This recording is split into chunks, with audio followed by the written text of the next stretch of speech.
mis à l'école d'horlogerie par hasard, parce que je voulais faire quelque chose, et puis ensuite, je me suis retrouvé dans un élément qui me convenait. So he was placed at horological school by chance because he didn't really know exactly what to do, and he found himself in an environment that was really suitable for him and doing something he loved. Et ensuite, je travaillais avec mon oncle qui réparait et restaurait les montres et les pendules anciennes. So he worked with his uncle, as I explained earlier, who was one of the most famous antique horology restorer in Paris. Et c'est là que j'ai commencé à voir des choses merveilleuses qui existaient depuis le XVIe siècle jusqu'au XIXe siècle. Et je suis vraiment tombé dedans et c'est là qu'est née la passion. So this is when he started to discover the most extraordinary pieces, clocks and pocket watches from the 18th century.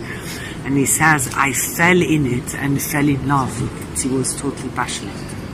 Et c'est comme ça qu'après j'ai un ami qui m'a dit, j'ai dit mais comment il faut faire pour comprendre tout ce qui se passe dans l'horlogerie. Il m'a dit il faut lire des livres et visiter les musées. Bon, j'ai fait ça.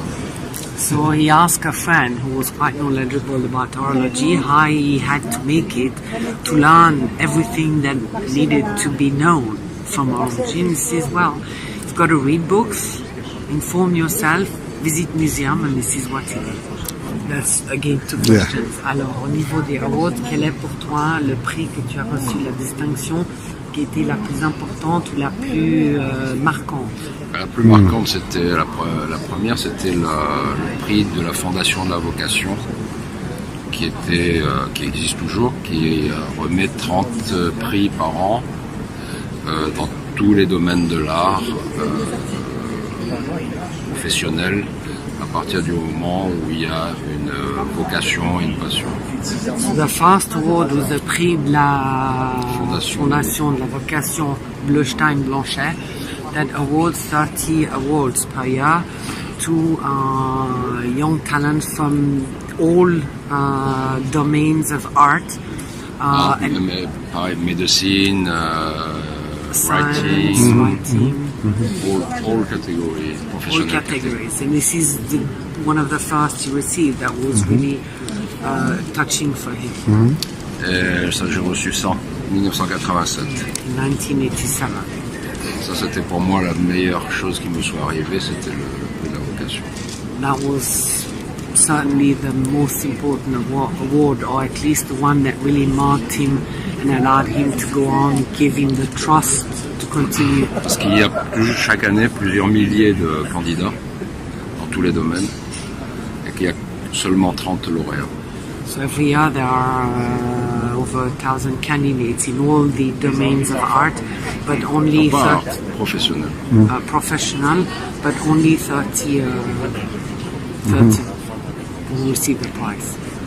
And what would be the best dream prize for you to win now at this stage of your career?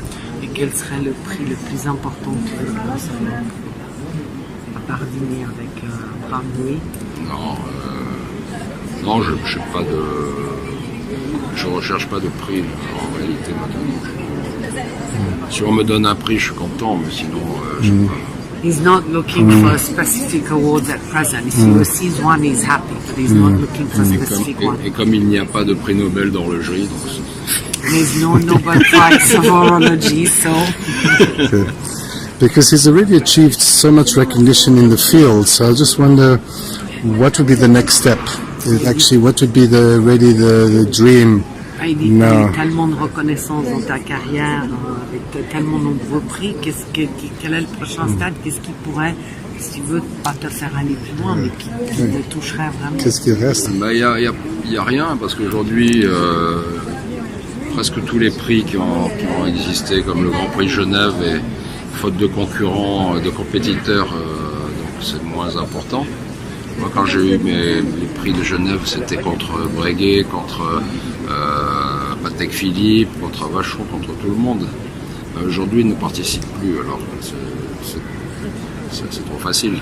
So he says when he got all these awards, for example, the Grand Prix d'Horlogerie of Geneva, he was fighting against big brands that really had a potential, so it was worth winning against them.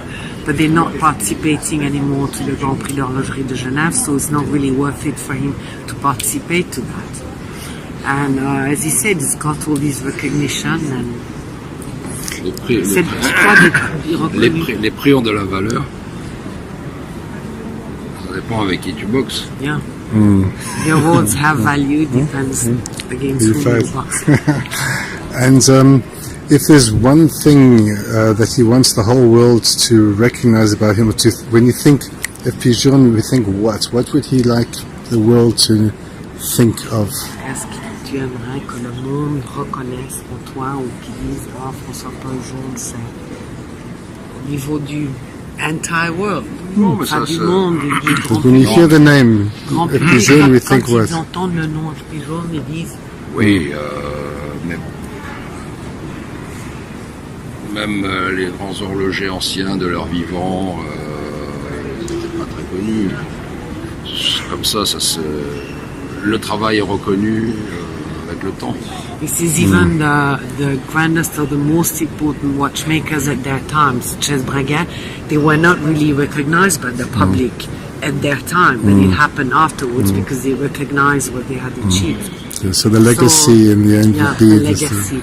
Aujourd'hui, je peux faire un livre tout seul, mais quand je serai mort ou presque mort, ce seront les autres qui feront des livres sur moi. En disant, voilà, c'est un sujet. Un sujet pour Says faire un when he livre. does a book about himself, it's okay, he can write it, but it will happen when he will pass away one day, that people will write a book or say about him what he did and what he achieved in history. On that question, what's so interesting, because we spoke about the Maison Vuitton, what would he like to see after his passing? That the Maison stays on 900 watches or goes like a Cartier or like... Il dit que si un jour tu disparais, qu'est-ce que tu voudrais qu'il reste de FP Jones?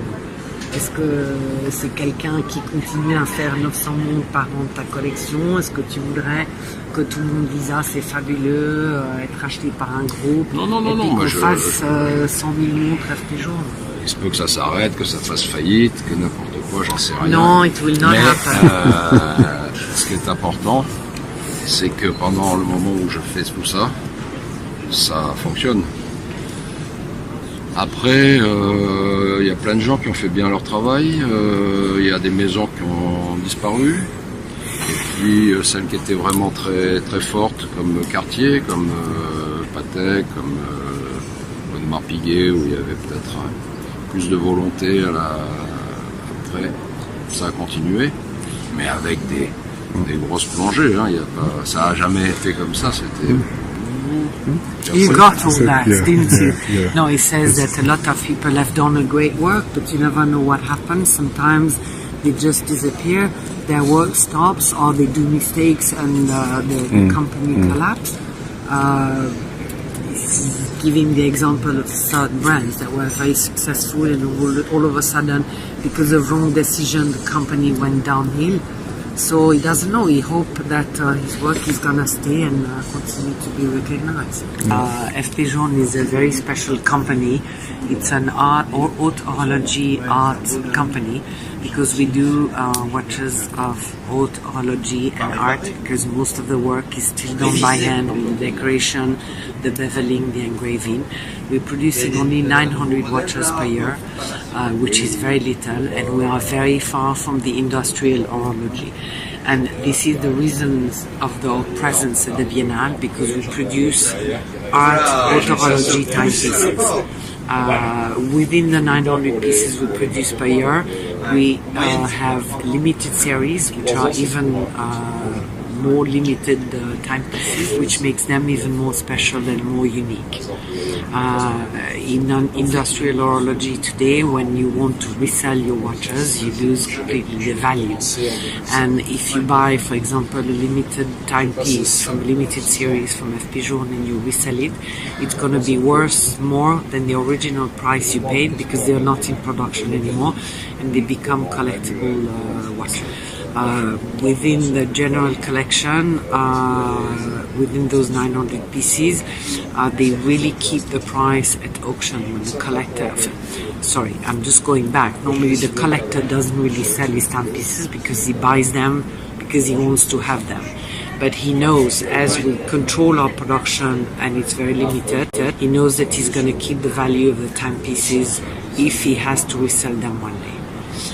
François Paul came here with his uncle, who was one of the most famous antique horology restorer in Paris, with whom he worked, where he restored the most impressive clock and pocket watches from the great masters of the 18th century, such as Abraham Louis Breguet, Antique Janvier, Leroy, etc.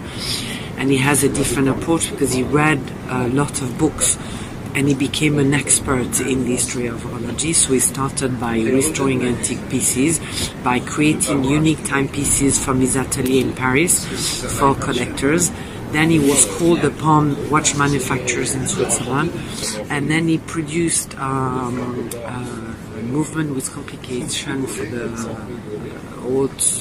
prestigious watch brands in Switzerland, because at the time they didn't have a watch constructor in-house.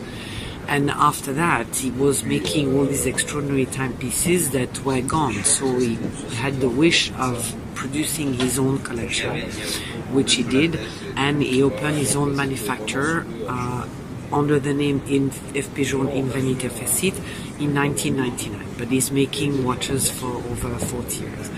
And our label in Vanité Facite is our label that guarantees that each watch is entirely invented and made in our manufacture. We don't have module coming from China, it doesn't exist. We don't have mounting chain work. In our atelier, the watchmaker do their watch from beginning to end without anyone interfering in the process. And this is something that you do not find anymore in horology today, even in haute horology.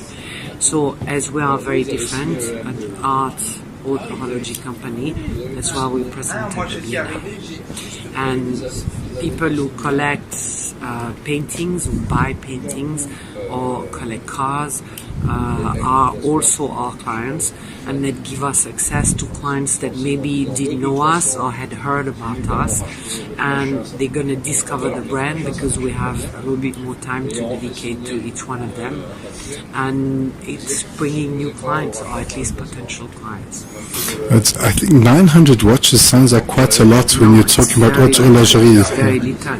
If you take a brand like Patek Philippe, to give you an example, they do 60,000 watches per year. But basically we are at the stage where Patek was 15 years ago. Because they were doing, still it was a bit more, 6,000 watches per year.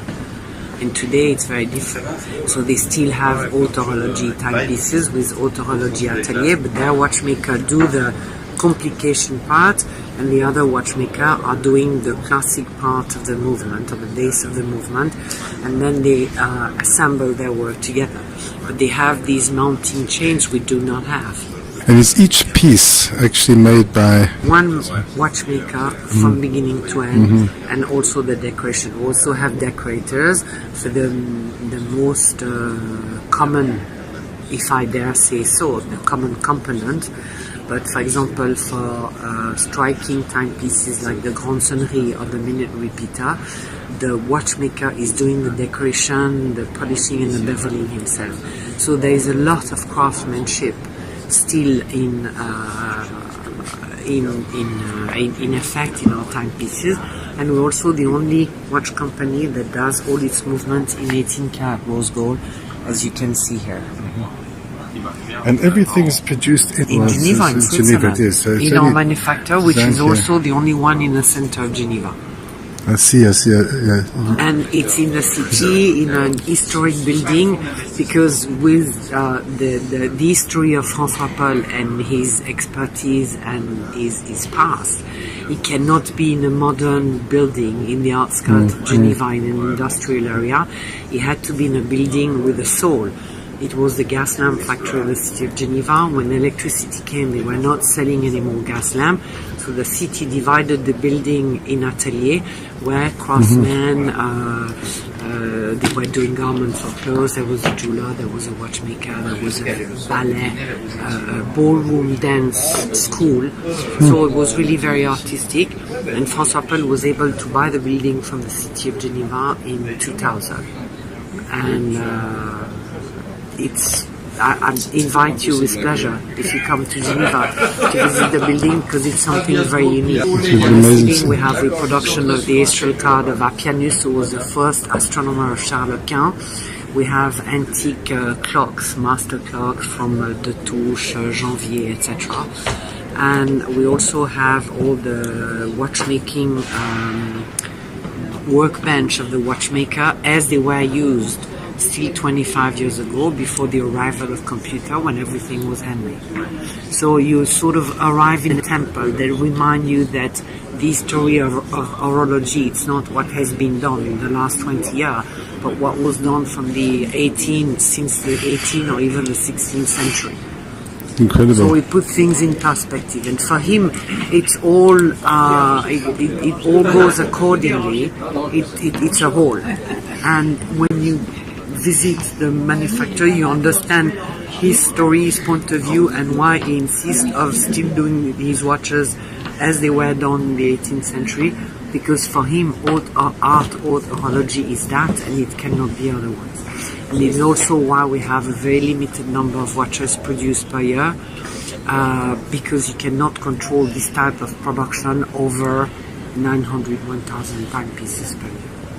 But he's still doing individual pieces, let's say like a Thomas Prescher would be doing, for if a president wants one piece, or a prince or Alors, we're not doing a unique piece upon the wish of a client, but we do a personalization of the timepieces with an engraving on the dial or on the bridges or around the case. Okay, so all the time his DNA is dominant, his creativity is dominant. Absolutely. Yeah. And if you take the example of the Grand Strike clock watch, it does not have a reference number. We produce only 4 per year. It's 4 months to assemble the watch, to do all the setting and checking that it works properly. It takes 4 months, so this watch does not have a reference, but it bears the name on the case of the owner of the watch. So basically the reference of this watch is the name of its owner. Right. It's like a baptism, and it's something that really belongs to this owner and lives with him. So we are into grand collectors' timepieces. And is there a lot, I imagine a lot of the pieces then must be made by laser or something. In the past it wasn't possible, people were dependent on Richemont Group for supply or something. When François Paul was doing his watches at the beginning, every component was done by hand. So basically it was taking him nearly a year to complete one watch. This is also the reason why in his 18th century, like watchmaker as Breguet had to be part or attached to a noble house to become horloger du roi, or watchmaker to this noble family, because they had a lodging and a food, and they had time to do their watches and also to restore and rewind all the clocks of the family or all of this royal house. So today it would be impossible to live with making only one watch per year. It would be absolutely impossible. Well, that's where lots of independents are struggling, because it can take them 3 months to make one watch, and how do they survive? Watchmaker extraordinary, like you were talking about Thomas Prescher. You have Philippe Dufour, who does 80 pieces, a part of his series of 200. He does 80 timepieces per year, and for him it's a lot. So François Paul knew how to go from his small atelier as an independent watch constructor to adapt the production in-house, as I said, all in Veneta Facit in our manufacture. But he knew how to adapt for a larger production, but still working like he used to do in Europe. Yeah, because it seems he's holding back, because every year I've heard it's 900, so he's not going like Richard Mille or something. He's preserving the haute horology tradition, which, as I said, most of industrial horology does not care about. Yeah. And for the house to be discovered, because you need to be discovered, it's not through big advertising. So let's say, what is the house doing, let's say in Asia, to be recognized and discovered? Advertising. We started for the first year this year to promote on the digital network. So now we have Facebook, we have Instagram, so it gives us visibility. But basically it goes from word of mouth, from one collector to the next. We also have a lot of editorials in the press that we work with journalists that give us coverage, so that give us visibility. And we exhibit this year at the Biennale. We are also partner of contemporary art salon such as Art Geneva, Art Monaco, where we are next to art collectors, which are also our clients. Yeah, because for them this is so affordable.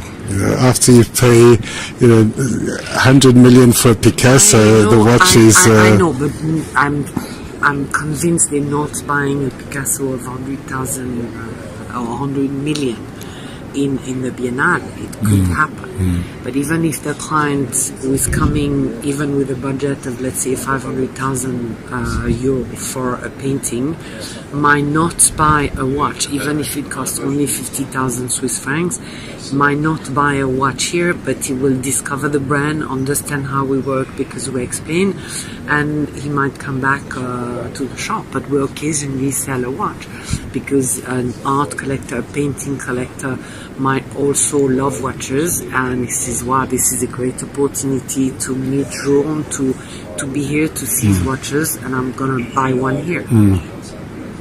Yeah, that's incredible. And I think that the choice of being here is really important, because it is almost a statement to say that in 100 years' time, this will have a big value. And Yes. it's true, if I have a Patek Philippe, I would rather have one made by Patek and Philippe themselves than to Yes, have exactly. from the And we're brand. not using any new materials such as silicium, because it's like crystal, it breaks in 1,000 pieces. So basically, if your watch fall and this silicium piece breaks, it will damage the whole movement, which cannot be repaired. So basically, you have to change completely the movement. And François Paul does not want to make throwable watches. He wants watches that can still be repaired in 200 years. So we're not using all this new material. If silicium had something great and was really helpful, even though it doesn't need oil, he would use it. But he cannot take the risk that his watches cannot be repaired in 200 years. And can you tell me what he's doing to be recognized more by China, by the Chinese? We've seen very aggressive campaigns from many of the competitors to really get the Chinese to move away from Rolex. That was when the Middle Eastern clientele came to Europe or Switzerland with loads of money. They were buying things without knowing what they were buying. Then the Russian came, the Chinese came. But there are a lot of collectors in China, real collectors, and they have the knowledge of these three, that are buying serious pieces. It's true that with the new anti-corruption law, they cannot buy these very expensive pieces in China, but they buy them outside. And we have this collector, we have 10 boutiques in our own name, so we're trying to have a very direct production.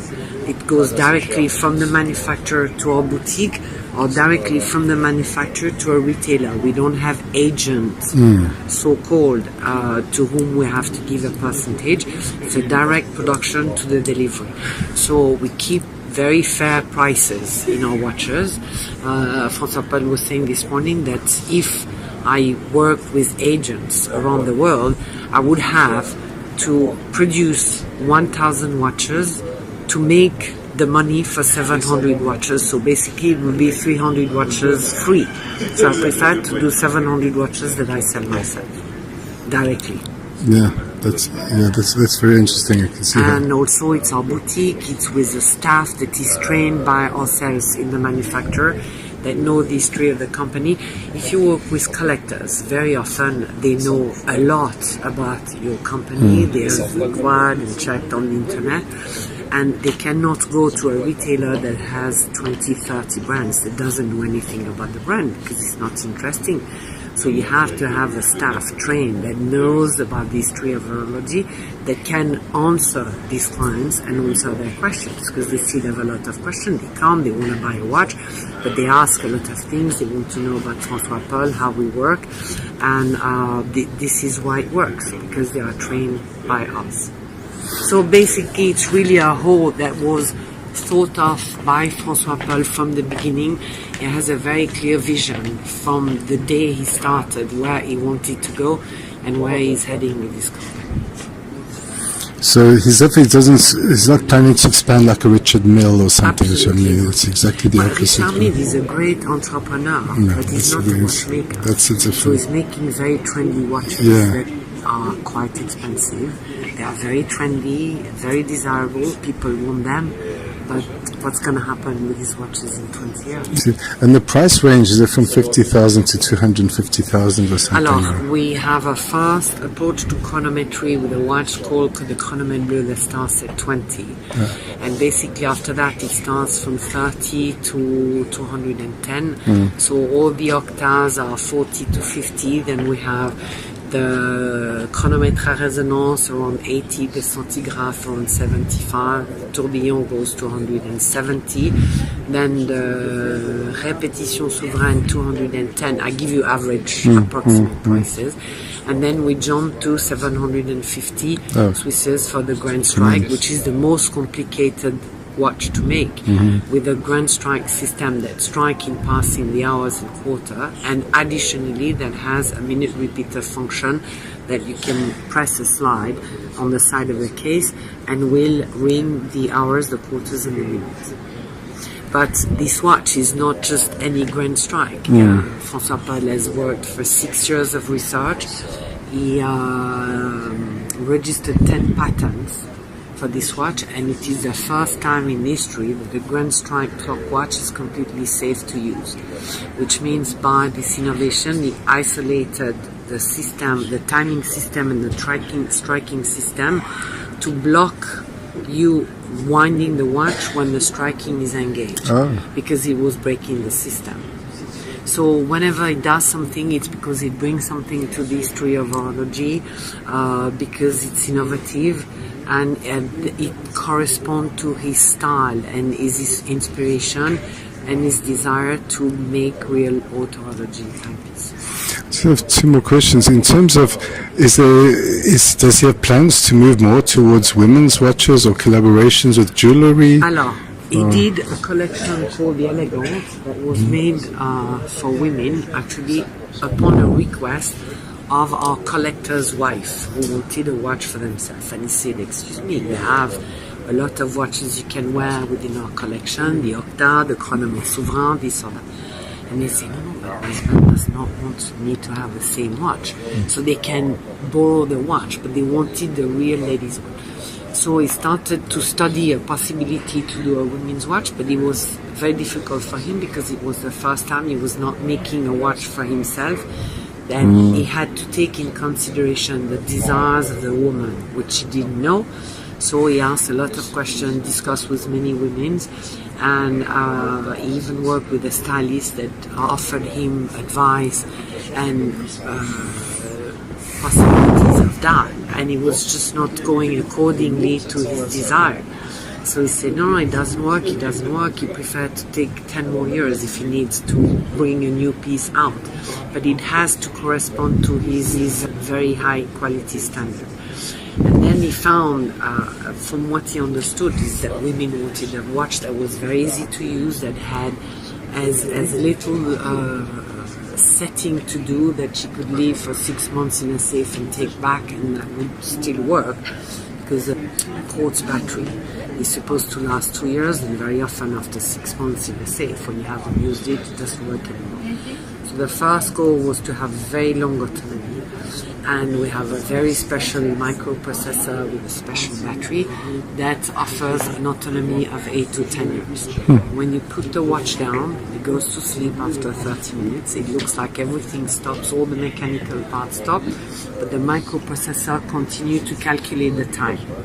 And with a motion detector, as soon as you take the watch back, the motion detector sends the message to the microprocessor saying, hi guys, we're waking up, time to wake up.